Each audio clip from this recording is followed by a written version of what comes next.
A woman is judged in the blink of an eye. For Annalise Thorne, dressed in comfortable linen for a long-haul flight, that judgment came swiftly and harshly in the opulent, Ethelred Apex lounge at JFK. They saw her faded tote bag, not the quiet confidence in her eyes. They saw her simple sandals, not the fact that she owned the very ground they stood on, metaphorically speaking. The crisp, condescending voice of the lounge manager, Geneviève Dubois, cut through the air. "You with the bag. Luggage help. Over here. Now." They thought she was a misplaced service worker. They had no idea they were speaking to the wife of Dominic Thorne, the CEO of Ethelred itself, and they had no idea they had just sealed their own fate. The Ethelred Apex Lounge at John F. Kennedy International Airport was a cathedral of modern luxury. Its floor-to-ceiling windows offered a panoramic view of jumbo jets taking to the skies, silent and majestic, from behind the triple-paned, soundproofed glass. Inside, the air hummed with a quiet energy, the soft murmur of important conversations, the clink of ice in crystal tumblers, and the whisper soft tread of staff on plush charcoal-grey carpeting. It was a sanctuary for the global elite, a curated space where every detail from the ambient lighting to the vintage of the complimentary champagne was designed to broadcast an aura of exclusivity and power. Annalise Thorne felt utterly out of place, and she loved it. While her husband Dominic was the architect of this empire, she was its quiet observer. An artist by trade and a minimalist by nature, Annalise found the trappings of wealth more burdensome than beautiful. She was flying to Florence for a small independent art exhibition featuring one of her sculptures. She had insisted on flying commercial, just as she always did when traveling alone. Dominic had laughed, booked her a first-class ticket, but respected her wish to navigate the airport experience on her own terms.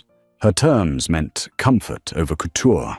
She wore loose cream-colored linen trousers, a simple grey t-shirt, and worn-in leather sandals that had molded perfectly to her feet over years of gallery walks and studio work. Her only luggage was a large, sturdy canvas tote bag slung over her shoulder, containing her sketchbook, a novel, a small bag of toiletries, and a change of clothes.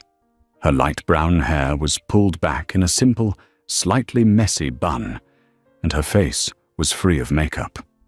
She looked less like the wife of a Fortune 500 CEO and more like a high school art teacher on a summer break. She found a vacant armchair in a quieter corner, sinking into its leather embrace with a contented sigh. From her tote, she pulled out her sketchbook and a charcoal pencil, the tools of her trade feeling far more familiar in her hand than the gold-plated Ethelred Apex membership card tucked away in her wallet. She began to sketch the elegant curve of a chaise lounge against the dramatic backdrop of the runway, losing herself in the interplay of light and shadow. That's when she first noticed them. A man and a woman, both impeccably dressed, striding through the lounge with an air of proprietary ownership. The woman, Geneviève Dubois, was the head of VIP client relations for Ethelred's East Coast operations. She was a vision in a severe but stunningly tailored navy blue dress, her blonde hair coiffed in a perfect chignon, her every movement sharp and precise. The man trailing a half step behind her was Patrick Keller, her ambitious and sycophantic junior manager. He wore a suit so crisp it looked like it could cut glass, and a desperate-to-impress smile was plastered on his face. The arrangements for Mr. Blackwood are confirmed. Patrick Geneviève said, her voice a low but piercing instrument of authority. He lands at Fortune, Zerzura. I want champagne on ice, the Bollinger, not the Verve. Ensure the car is a Mercedes S-Class, not the sedan they tried to give us last time. And for heaven's sake, make sure the new attendant knows not to speak unless spoken to. Of course, Geneviève. I've personally overseen every detail, Patrick replied, practically bowing. They were making a theatrical sweep of the lounge, their eyes scanning for imperfections with the predatory focus of hawks. Their gaze swept past Annalise, dismissing her instantly, their internal calculus registering irrelevant. Annalise simply smiled to herself and continued to sketch. It was a social experiment she often conducted, how the world treated you when stripped of the name Thorn. The experiment was about to yield its most dramatic results yet. A family clearly wealthy, but flustered by the chaos of travel, was attempting to settle into the suite of armchairs adjacent to Annalise. They had 2 young, restless children and an excess of carry-on luggage. One of their larger, heavier bags, a designer duffel that probably cost more than Annalise's entire outfit, was left awkwardly in the main walkway. Genevieve's eyes locked onto the bag with disdain. It was an imperfection, a disruption to her curated sanctuary. She looked around for a lounge attendant, but they were all busy serving other guests. Her impatient gaze then fell upon Annalise, who had just set her sketchbook down to take a sip of water. Genevieve saw the simple clothes, the lack of designer accessories, the unassuming posture. She didn't see a guest. She saw a staff member who was in her mind slacking off. She snapped her fingers, a sharp, ugly sound that cut through the lounge's quiet ambiance. "You," she called out, her voice dripping with condescension. Annalise looked up, initially thinking she was addressing someone behind her, but Genevieve's cold blue eyes were fixed directly on her. "Yes, you." With the bag, Genevieve clarified, gesturing vaguely towards Annalise's tote. She then pointed a perfectly manicured finger at the duffel bag on the floor. "Luggage help. Over here. Now. Move this. It's cluttering the walkway." The words hung in the air, thick and shocking. Patrick Keller snickered softly beside her, a cruel smirk playing on his lips. Several nearby guests turned to look, their expressions a mixture of surprise and mild curiosity. The father of the flustered family started to apologize. "Oh, I'm so sorry, we can get that. The staff will handle it," Genevieve cut him off, not even gracing him with a glance. Her entire focus was on Annalise, an impatient arch to her eyebrow. She expected immediate, unquestioning compliance. Annalise felt a hot flush of shock then, a cold wave of disbelief. She had been mistaken for many things in her life, a student, a tourist, a gallery assistant. But never, not once, had she been addressed with such naked, dismissive contempt. It wasn't just a mistake. It was a judgment, a declaration that she was of a lower class, someone to be ordered around. For a fleeting second, she considered revealing herself. The Ethelred Apex card was in her wallet. A single sentence, "My husband is Dominic Thorne," would vaporize Genevieve's smug superiority and replace it with groveling, terrified panic. But another instinct took over, an artist's curiosity, a quiet sense of dignity.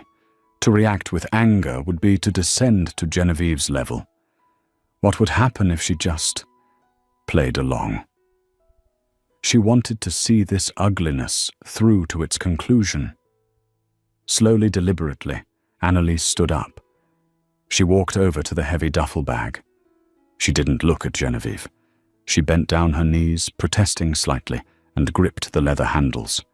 The bag was heavier than it looked, filled with God knows what. With a grunt, she hefted it and moved it to the side, placing it neatly against the wall out of the way. As she straightened up, she finally met Genevieve's gaze. She said nothing. Her expression was neutral calm, revealing none of the turmoil within. Genevieve gave a curt, dismissive nod, as if Annalise had performed the most basic and expected of tasks. "See that you remain attentive," she said, her voice layered with warning. "We have a very important client arriving, and the standards in this lounge will not be compromised." With a final withering look, she turned and swept away, Patrick trotting dutifully in her wake. The moment was over. The other guests, sensing the microdrama had concluded, turned back to their conversations. Annalise walked back to her armchair, her hands trembling almost imperceptibly. She sat down, but the desire to sketch was gone. The charcoal pencil felt heavy and foreign in her hand. The humiliation was a physical thing, a bitter taste in her mouth, a cold knot in her stomach. It wasn't about moving a bag. It was about being rendered invisible, being reduced from a person to a function, a non-entity, a luggage help. She looked at her reflection in the dark screen of her phone. She saw her simple clothes, her plain face. She saw what Geneviève Dubois had seen, and for the first time in a long time, she felt a profound and painful disconnect between who she was and how the world perceived her. She gathered her things, her hands moving, with a stiff, unnatural precision. The sanctuary of the lounge now felt like a cage. She couldn't stay here. Not for another minute. She stood up and walked towards the exit, the condescending words echoing in her mind. Luggage help. Over here. Now. The drive from JFK to their home in Greenwich, Connecticut, was usually a time of decompression for Annalise. The transition from the urban chaos of Queens to the leafy, winding roads of Fairfield County was a balm to her soul. But today, every red light felt like an accusation, every passing car a witness to her shame. The memory of Genevieve's sharp, dismissive command played on a loop in her head, each repetition peeling back another layer of her composure. It was the casual cruelty that stung the most, the absolute certainty in the woman's eyes that Annalise was beneath her, a piece of furniture to be ordered about. Annalise had always taken pride in her ability to move through the world unencumbered by the Thorn name. She had built her own career, earned her own accolades in the art world, and cherished her anonymity. Now that same anonymity felt like a vulnerability, a cloak that had allowed someone to strike at her core with impunity. By the time she pulled into the long gravel driveway of their home, a storm of emotions was raging inside her: anger, embarrassment, and a deep, unsettling sadness. Their house was not a sprawling, ostentatious mansion. It was a masterpiece of modern architecture, all clean lines, glass walls, and natural wood nestled seamlessly into a rocky, wooded landscape. It was a home designed for living and creating, not for impressing. It was a reflection of them. She entered through the side door that led directly into the kitchen, a wide open space with concrete countertops and professional-grade appliances that were more often used by Dominic than by her. He was standing at the large central island sleeves of his dress shirt, rolled up to his elbows, meticulously chopping vegetables for a salad. Dominic Thorne was a man who commanded boardrooms and moved markets, a titan of the logistics and technology industry. To the world, he was sharp, decisive, and relentlessly driven. But here in this kitchen, he was just her husband. He looked up the moment she entered, his intense grey eyes softening as they landed on her. His smile, however, faltered almost immediately. Annalise. "What's wrong?" he asked, putting the knife down. He could read her better than anyone could detect the slightest shift in her emotional weather. "You look, I don't know." Shattered. The dam of her composure broke. Tears she hadn't even realized were welling up began to stream down her face. She dropped her tote bag on the floor and wrapped her arms around herself, as if to hold her splintering pieces together. Dominic was by her side, in an instant, his arms enveloping her in a warm, solid embrace. Hey, talk to me. What happened? Was it the flight? Are you okay?" She shook her head, her face buried in the familiar comfort of his shirt. Her voice was muffled and thick with emotion. "The lounge, the Apex lounge at JFK." He pulled back just enough to look at her face, his expression now laced with serious concern. "What happened in my lounge?" Taking a shaky breath, Annalise recounted the entire incident. She told him about Genevieve Dubois and Patrick Keller, their imperious attitudes, and the way they had scanned the room. She described the flustered family, the misplaced bag, and then her voice, cracking, she repeated the words that had been branded into her mind. She called me luggage help. She snapped her fingers at me, Dom. She told me to move a bag for another guest, and then warned me to remain attentive for some important client. Dominic's expression transformed.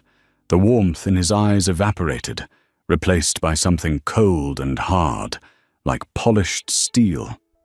His jaw tightened, and a muscle feathered along his cheek. It was a look Annalise had seen only a handful of times, usually moments before he dismantled a competitor or fired an underperforming executive. It was a look of controlled, calculated fury. He said nothing for a long moment, simply stroking her hair as she collected herself. His silence was more menacing than any outburst could have been. What were their names again? He asked, his voice dangerously quiet. The woman was Genevieve Dubois. The man with her, Patrick Keller, Annalise said, wiping her eyes. Dom, it was awful. It was the way she looked at me like I was nothing, like I wasn't even a person. I know, he said, his voice a low growl. He led her to a stool by the island and poured her a glass of water, his movements precise and deliberate. And this Mr. Blackwood they were so concerned about. Alistair Blackwood from Blackwood Capital, I think so. She said the name Blackwood. Dominic nodded slowly. Alistair Blackwood was a potential investor Ethelred had been courting for months, a deal worth hundreds of millions. It explained Genevieve's high-strung behavior, but it didn't excuse it. Nothing could.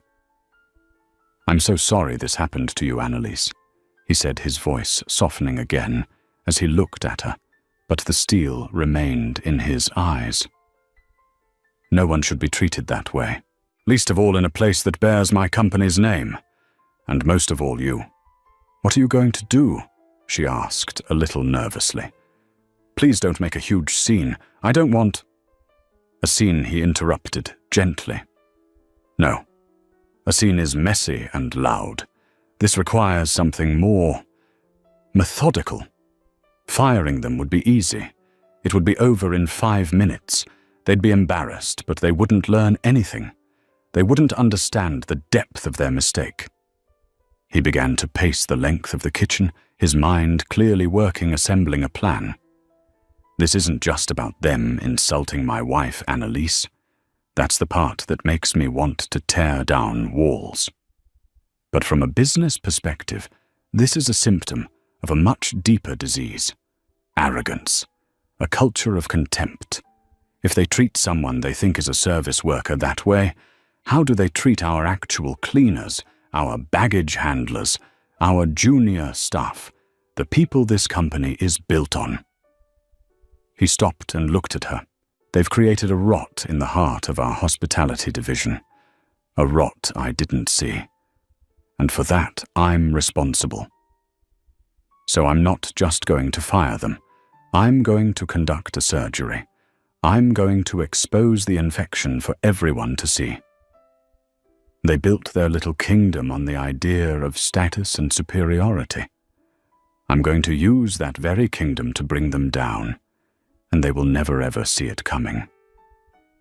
Annalise watched him, her own anger beginning to be replaced by a sense of awe at his strategic coldness. This was the Dominic Thorne the business world knew and feared. He wasn't just going to get revenge for his wife. He was going to defend the integrity of his entire organization. They went to great lengths to prepare for a very important person, Dominic said with a grim smile. Well, they're about to meet one, but she won't be who they expect. The following Monday morning, an email landed in the inboxes of all senior management at Ethelred Logistics East Coast Division. It was from Dominic Thorne. The memo was brief and impactful, announcing a new top priority corporate initiative, Project Empathy. The memo spoke of reinforcing the company's core values of ensuring that every client partner and employee felt seen, heard, and respected, regardless of their status. It outlined a comprehensive review of customer-facing protocols, staff training, and management culture. And it announced that a special consultant had been brought in to lead the project, a third-party expert in corporate culture and human-centric design, Dr. Anya Sharma. A significant bonus pool was allocated for the division that demonstrated the most improvement and alignment with the project's goals. In her office overlooking the VIP check-in area, Genevieve Dubois read the email with a cynical sneer.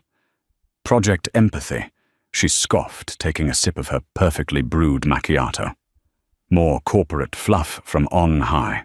Dominic Thorne gets one sentimental bug in his ear, and now we all have to waste weeks holding hands and singing Kumbaya. Patrick Keller, perched on the edge of the chair opposite her desk, nodded vigorously. It's absurd, Genevieve. Our division has the highest profit margins. Our client satisfaction scores among clients who matter, that is, are impeccable. We don't need to be taught empathy. Exactly, Genevieve said, tapping a dismissive finger on her monitor. This Dr. Anya Sharma is probably some washed-up academic who'll have us doing trust falls. We'll play along, of course. We'll tick the boxes and write a glowing report, but our real work managing high-value assets like Alistair Blackwood will continue as always. Let the other departments grovel for their empathy bonus. We deal in results, not feelings. What Genevieve and Patrick didn't know was that Dr. Anya Sharma was a carefully constructed fiction.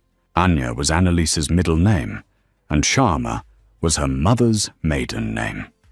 Her doctorate was real in art history, not corporate psychology, but the title added a veneer of academic authority that Dominic knew would be just plausible enough. Annalise was going back into the lion's den, not as a guest or a victim, but as an auditor. Simultaneously, Dominic had made a quiet call to Brenda Walsh, the formidable and impeccably discreet head of Human Resources and Internal Affairs. Brenda had been with Ethelred since its early days and was fiercely loyal to Dominic, not just as a CEO, but as a person. Brenda, Dominic had said over the phone, his tone grave.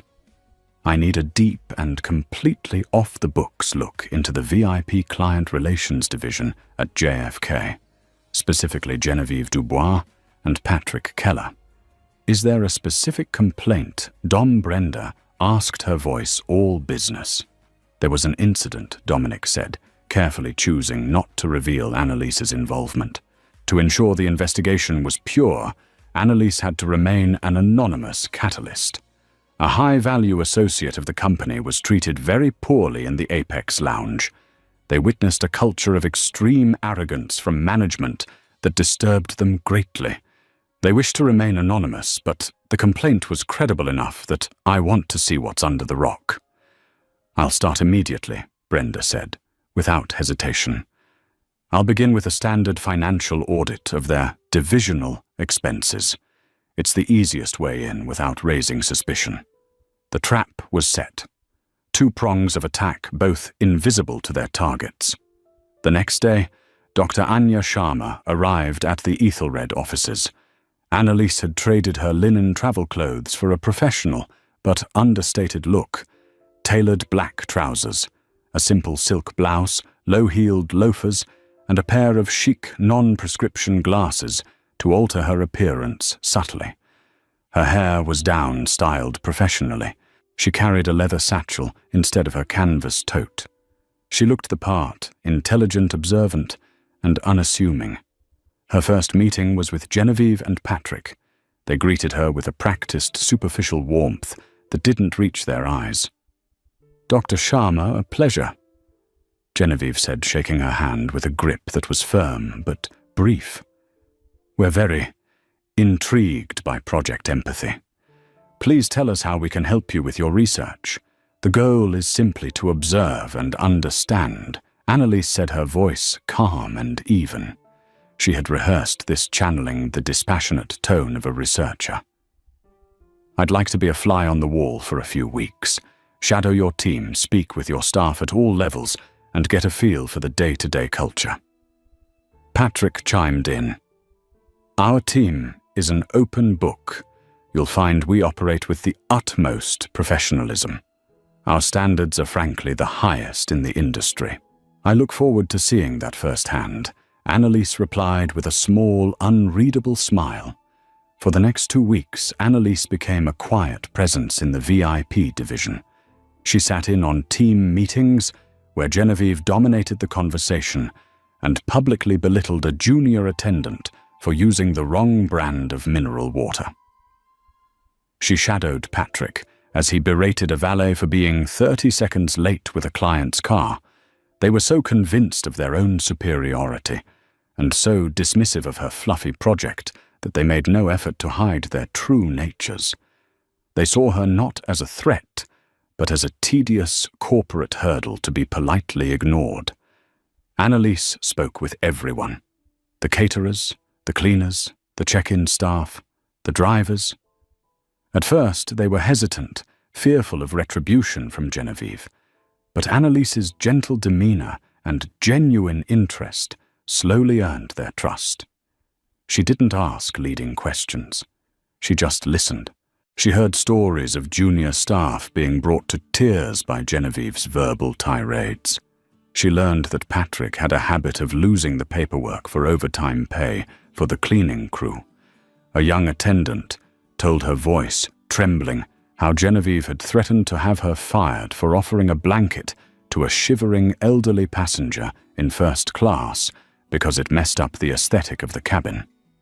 The rot Dominic had spoken of was worse than they had imagined. It wasn't just arrogance. It was a culture of fear and cruelty carefully cultivated to maintain Genevieve's absolute control. Annalise documented everything in a private journal, her artist's eye for detail, capturing the nuance of every whispered confession and every scornful glance. While Annalise was gathering qualitative data on the division's toxic culture, Brenda Walsh was digging into the quantitative, and she was finding something far more sinister than petty tyranny. The expense reports for the VIP division were a work of fiction.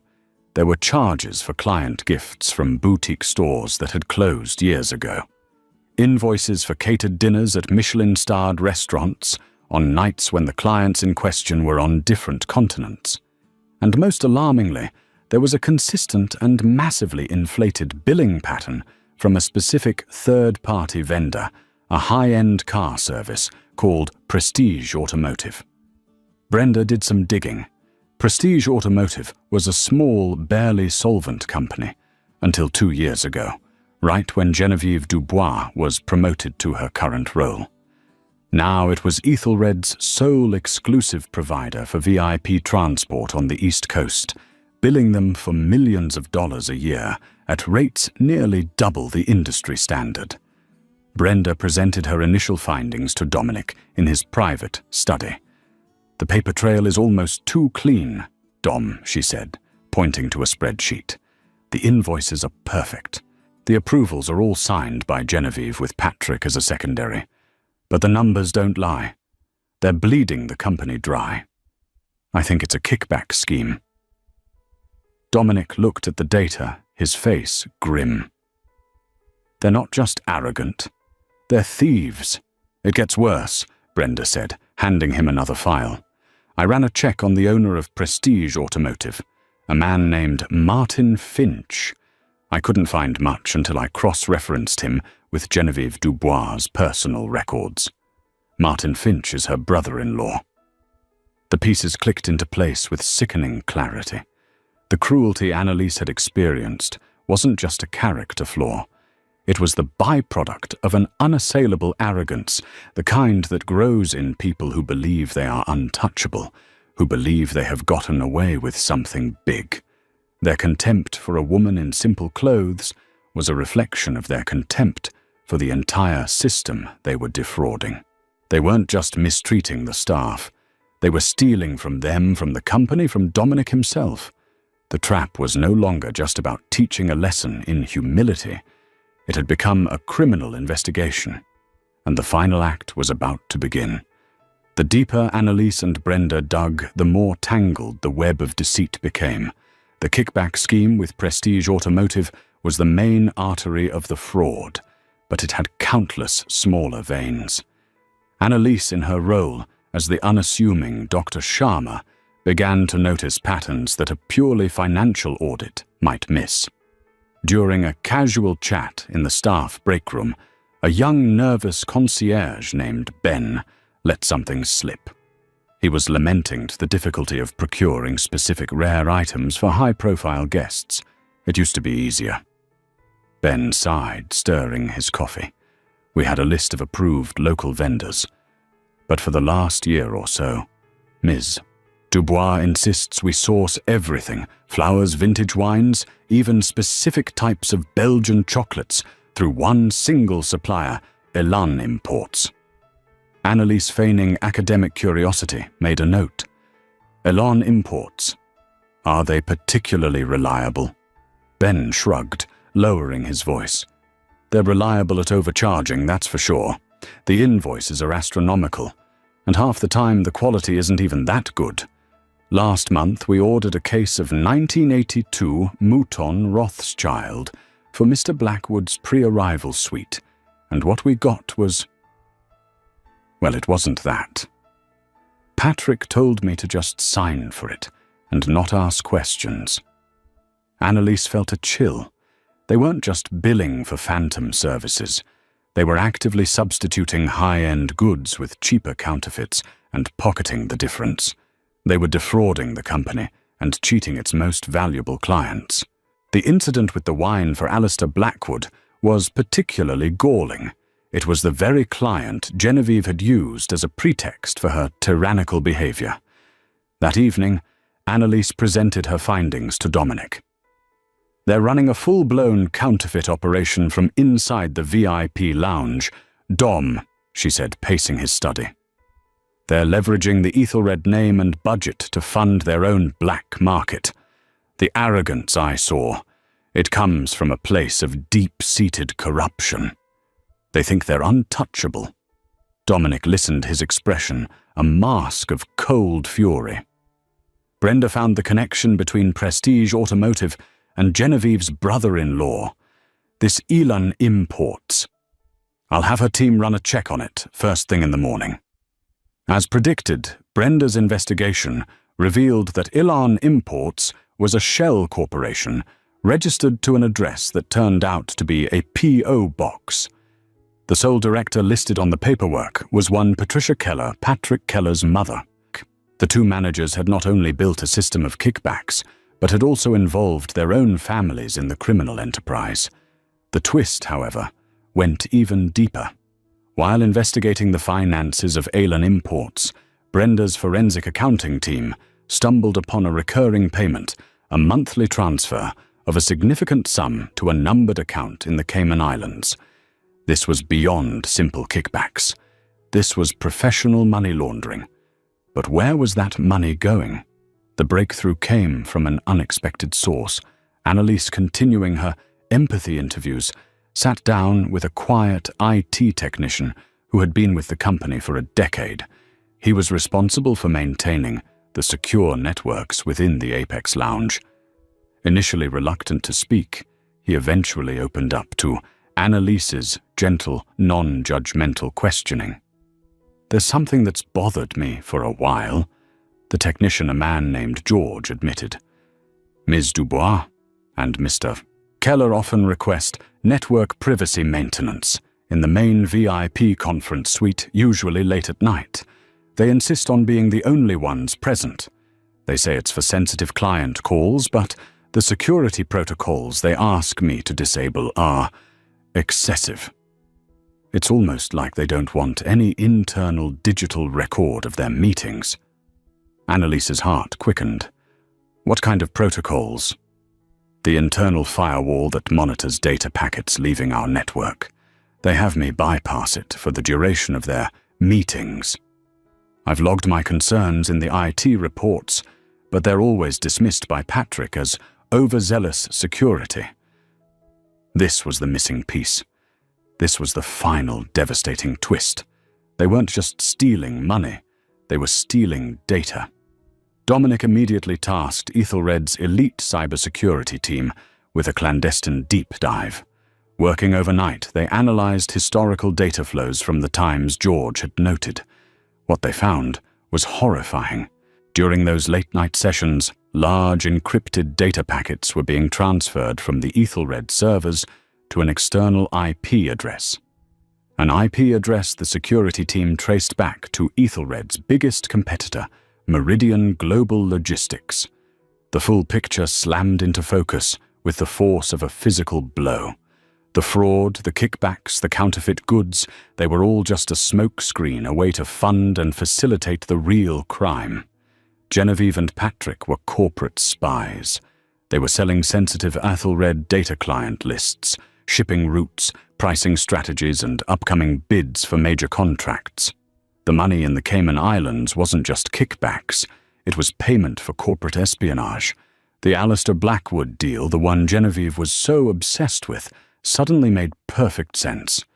They weren't just trying to impress him, they were likely mining his visit for information to sell to Meridian.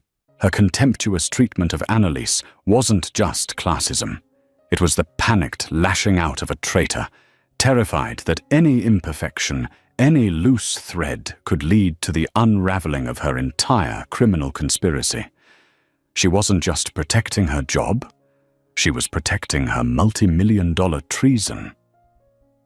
Dominic sat at his desk, the final report from the cybersecurity team glowing on his monitor. Annalise stood beside him, her hand on his shoulder.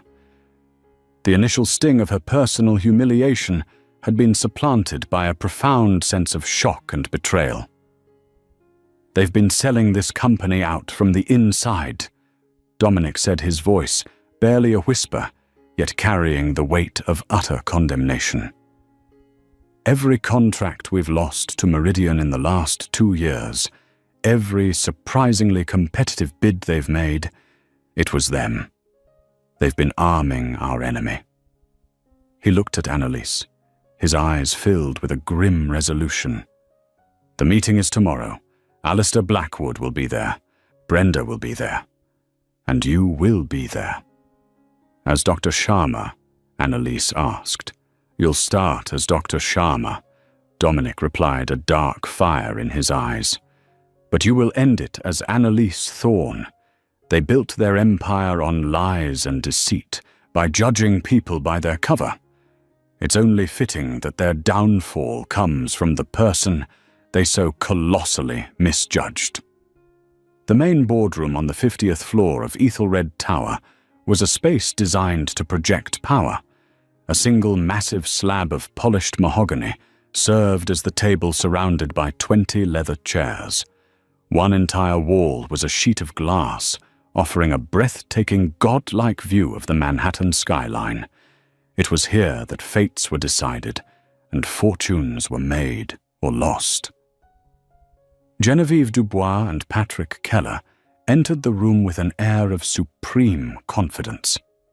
They had been summoned to a final review of the Blackwood Capital Engagement and VIP division performance, and they saw it as their victory lap. Their handling of Alistair Blackwood's visit had been in their minds flawless. They expected commendations, perhaps even a promotion for Genevieve. They were slightly surprised to see not just Dominic Thorne at the head of the table, but also Alistair Blackwood himself, a formidable man, with silver hair and shrewd eyes. Brenda Walsh, the stoic head of HR, was seated to Dominic's left, a thick binder in front of her. Tucked away in a chair against the wall like a secretary waiting to take notes was Dr. Anya Sharma. Genevieve gave her a brief, dismissive nod, a silent acknowledgement of the empathy consultant's peripheral presence. "Genevieve, Patrick, thank you for coming."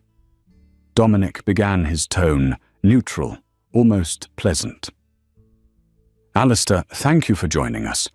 We're here today to discuss the outstanding performance of our VIP division. Genevieve preened. "Thank you, Dominic. We strive for excellence. I trust Mr. Blackwood's experience was second to none."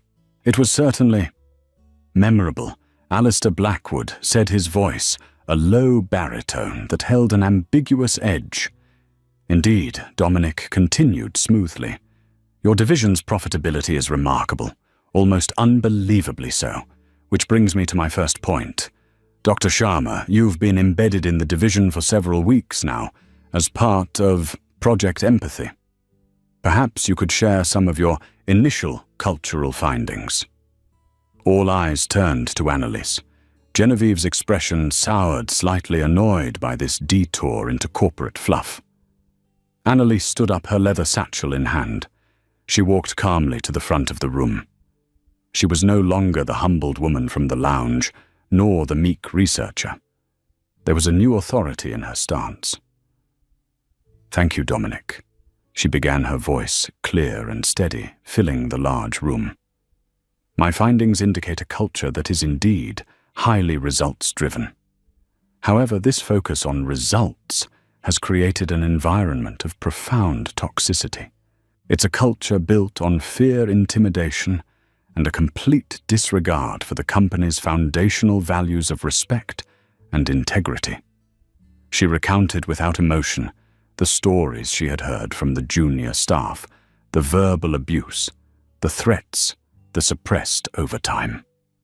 Genevieve let out a short, sharp laugh. "With all due respect, Doctor, this is absurd. You've been talking to disgruntled support staff. We are responsible for multi-million-dollar clients, not coddling the feelings of the cleaning crew. Our methods get results." "Ah, yes, the results," Dominic interjected, his voice losing its warmth. He clicked a button on the console in front of him. The massive screen on the wall previously showing the Ethelred logo flickered to life. It displayed an expense report. "Let's talk about your results." Brenda Walsh stood up. "This is an expense report filed by Ms. Dubois for client gifts in December of last year. It includes a $15,000 charge for vintage jewelry from a boutique called Silken Thread. Our investigation found that Silken Thread ceased operations in 2019. It's one of dozens of such fraudulent claims." Genevieve's face went pale. Patrick began to fidget, his confident smirk vanishing. "And then there are the vendors," Dominic said, his voice dropping an octave. The screen changed to show the corporate logos of Prestige Automotive and Ellen Imports, two companies that have billed Ethelred for over $4 million in the last 2 years. Companies which our investigation has confirmed are owned by Genevieve's brother-in-law and Patrick's mother, respectively. The blood drained completely from Genevieve's face. She shot a panicked look at Patrick, who looked like he was about to be physically ill. This is a misunderstanding. A clerical error. Was it also a clerical error when you sourced counterfeit wine for Mr. Blackwood's suite and billed the company for the genuine article? Dominic pressed his eyes like chips of ice. Alistair Blackwood spoke up, his voice dripping with contempt. "I must admit I was curious. The 1982 Mouton Rothschild I was served had a rather pedestrian 2015 Californian bouquet. I had my own people look into it. A blatant fake. The trap had sprung. Genevieve and Patrick were caught, their faces a mask of horror and disbelief. But Dominic wasn't finished. This was merely the appetizer. "The theft is bad enough," he said, standing up and walking slowly around the table toward them. "But we've learned it was never just about the money, was it? The money was just grease for the wheels of a much larger betrayal." He clicked the remote again. The screen now showed network data logs, dates, times, and data packet sizes next to an IP address. "This is a record of data transfers from this building's secure network to an external server. A server belonging to Meridian Global Logistics." It was the final fatal blow. Genevieve gasped, her hand flying to her mouth. Patrick slumped in his chair, utterly defeated.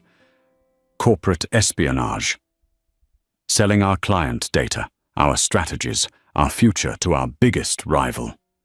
Dominic stated, his voice a low, condemning rumble. You two haven't just been stealing from this company. You've been committing treason against it. Genevieve, desperate, finally found her voice. This is insane. You have no proof. This is a conspiracy orchestrated by her. She pointed a trembling finger at Annalise. This so-called consultant, snooping around, twisting things. Who is she anyway? Dominic stopped directly behind Annalise's chair. He placed his hands gently on her shoulders. The room was deathly silent.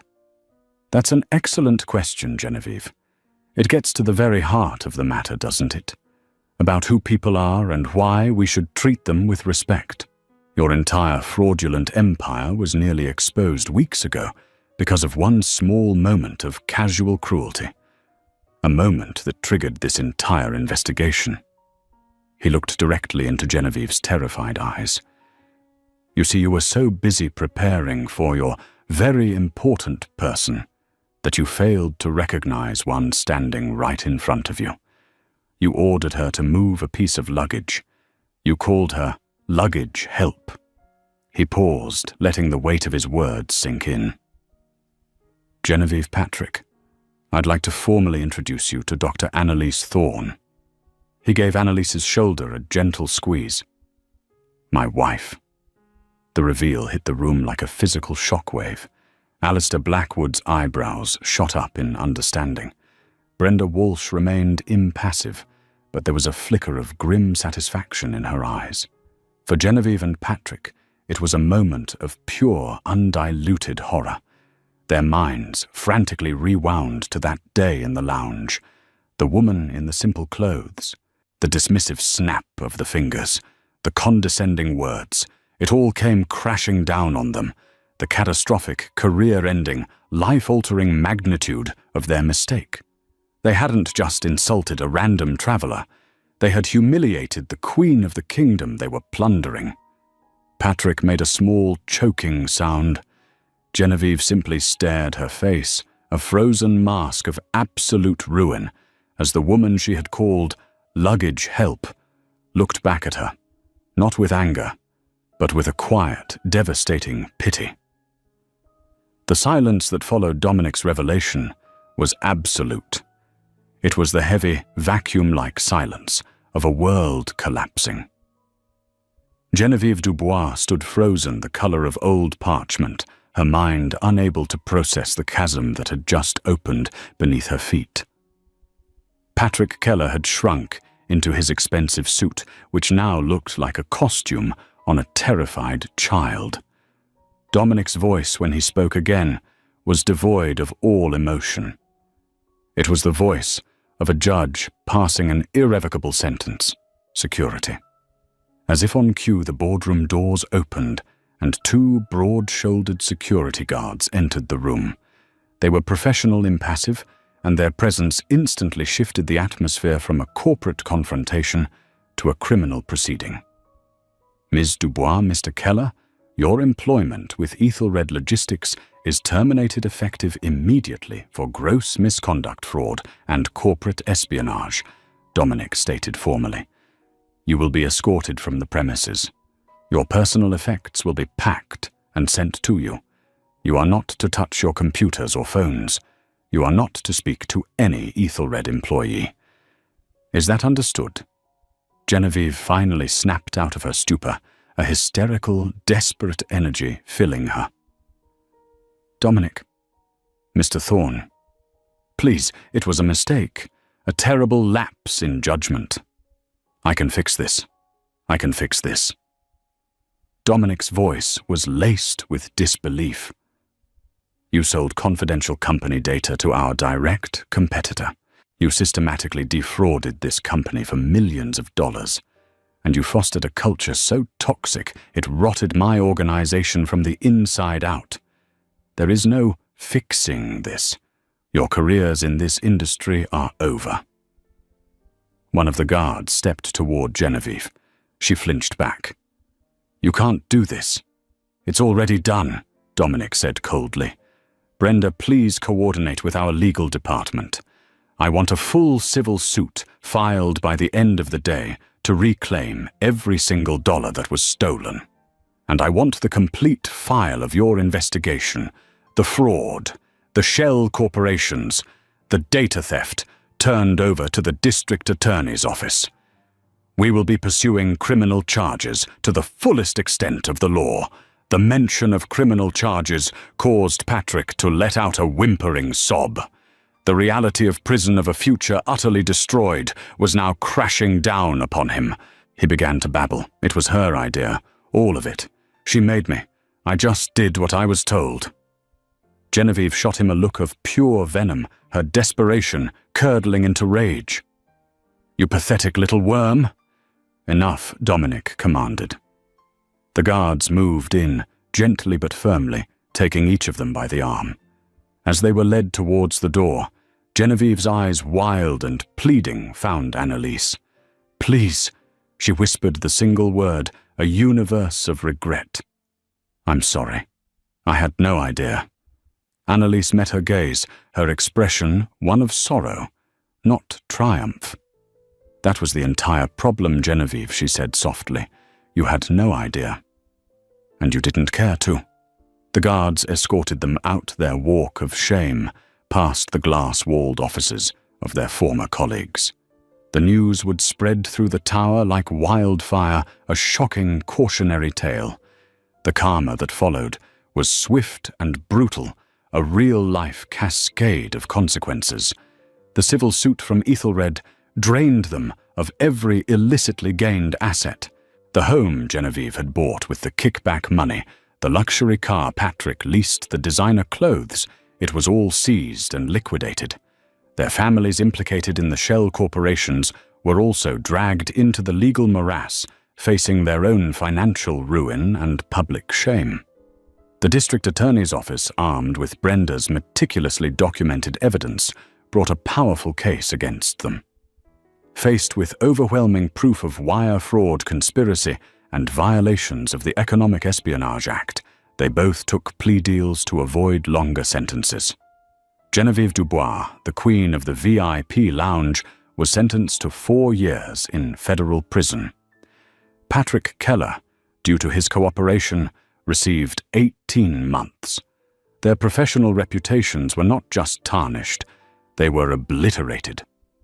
News of the Ethelred scandal, with its juicy details of corporate spies brought down by the CEO's unassuming wife, became a minor sensation in business journals. Their names were blacklisted.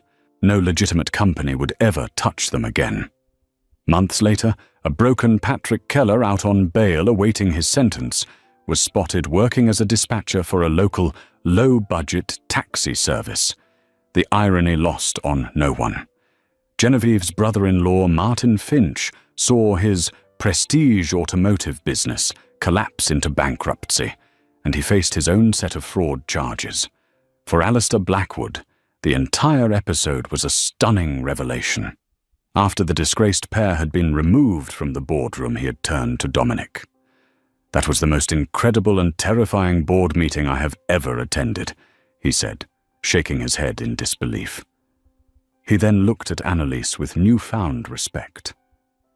"And you, madam, have more steel in you than half the CEOs I know." He extended a hand to Dominic. "Your company has a serious cancer, Thorne. But you've just proven you have the guts to perform the surgery. You have my confidence. Let's talk about that investment. I believe we can make the deal significantly larger than originally planned. A company that values integrity this fiercely is a company I want to be in business with." The hard karma that had shattered Genevieve and Patrick's lives had in a strange twist solidified Ethelred's future, securing a massive investment and forging a powerful new alliance, all because of a single ugly moment of arrogance in the Apex Lounge. 6 months after the boardroom reckoning, the Ethelred Apex Lounge at JFK was a different place. The physical space was the same. The plush carpets, the panoramic views, the quiet hum of luxury. But the atmosphere had undergone a fundamental transformation. The fear was gone, replaced by a palpable sense of pride and professionalism. The catalyst for this change was now a permanent fixture in the company. Project Empathy had been rebranded as the Annalise Thorne Initiative, a mandatory ongoing training program for every single Ethelred employee from the boardroom to the baggage claim. It wasn't about trust falls or corporate jargon. It was about practical, real-world scenarios focused on the core principle that had been so brutally violated, every person deserves to be treated with dignity. Annalise herself, initially reluctant, had accepted a formal paid position as the initiative's executive director. She had discovered a new passion, one that complemented her art, the art of sculpting a better corporate culture. She split her time between her studio and the company, finding that the principles of balance, form, and integrity applied to both clay and corporations. Today, she was in the Apex Lounge, not as a traveler or an investigator, but as a mentor. She was speaking to a group of new management trainees.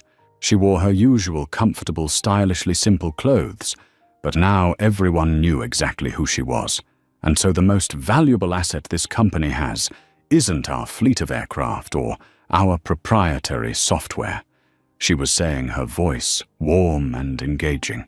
It's trust, the trust our clients place in us, and just as importantly, the trust we place in each other. That trust is built in small moments. A polite word, a helping hand offered freely, the simple act of seeing the person in front of you, not the uniform they wear or the title they hold. She walked them through the lounge, pointing out the changes. The staff had more autonomy. Their uniforms were redesigned for more comfort and practicality. A new bonus system was in place that rewarded exceptional acts of kindness and teamwork, not just profit margins. The young concierge, Ben, who had nervously told her about the fake wine, was now the assistant lounge manager, his confidence soaring. As her session with the trainees concluded, Dominic Thorne walked into the lounge. He wasn't there for an inspection. He was there to pick up his wife for lunch. He stood quietly at the back, watching her, a look of immense pride on his face. The trainees, seeing the CEO, stiffened slightly, but Annalise just smiled. "Don't worry," she said with a laugh. "He's with me." Dominic walked over, kissing her on the cheek. "Am I interrupting perfect timing?" "We were just wrapping up," she said. She turned back to the trainees. "Any final questions?" One young woman raised her hand. "Mrs. Thorne, the story about what happened here, is it true?" Annalise and Dominic exchanged a look. It was a story that had become legend within the company, a modern fable taught to every new hire. Annalise nodded. "Yes, it's true. And it's a hard lesson I hope none of you ever have to learn from either side. Your status, your title, your bank account. They are the most fragile things you own. They can be gone in an instant. But your character, the way you treat people when no one is watching, that is the only thing you truly possess. Make sure it's worth something." Later, Annalise and Dominic sat in her favorite corner, the one where she had been sketching that fateful day. It was their quiet moment before heading out. "You've changed this place," Annalise Dominic said, taking her hand. "You've changed the whole company. You made it better." "We did," she corrected him gently. "I was just the one they happened to call luggage help." She smiled, the memory no longer carrying a sting, but the weight of a lesson learned and a battle won. She looked out the vast window at a plane gracefully ascending into the blue sky. The Ethelred Apex Lounge was still a sanctuary for the elite, but it was no longer a kingdom of arrogance. It had been humbled, broken down, and rebuilt on a new foundation.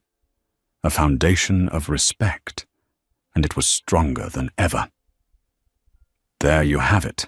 A story that proves that what you wear and how you look mean nothing compared to who you are. Genevieve and Patrick built their world on a rotten foundation of arrogance and deceit, and it came crashing down because they failed one simple human test. They judged a book by its cover and found out too late that it was the author. This isn't just a story about revenge.